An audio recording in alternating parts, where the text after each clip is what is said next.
পবিত্র কোরআনের সূরা মারিজের 22 নম্বর আয়াতে আল্লাহ রাব্বুল আলামিন বলেন, ইল্লা মুসাল্লিনা হুম ফিস সালাতি দাইম, অর্থাৎ যারা তাদের সালাতে দায়েম বা রত, যেটাকে বলা হয় সালাতের, তারাই একমাত্র মুসল্লি।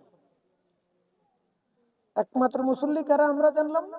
যারা যাদের সালাতে কি রত, নামাজে প্রেমে যারা মজনু, যারা রত বলা হয় সর্বদা সর্বক্ষণ, তারাই প্রকৃত মুসল্লি। তারা হুঁশে হরদম নজর বার কদম, অর্থাৎ এক নজরে নাম এবং রূপ ধ্যানে দিদারে যারা কায়েম থাকে, তারাই প্রকৃত মুসল্লি।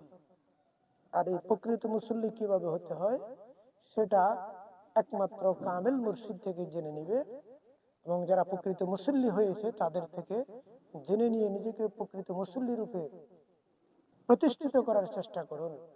না হলে রবের দরবারে প্রকৃত মুসল্লি হিসাবে কবুল হতে পারবেন না। আর প্রকৃত মুসল্লি না হতে পারলে আপনি সফল কাম হতে পারবেন না। আল্লাহ পাক আমাদেরকে জানার বুঝার তৌফিক দান করুন।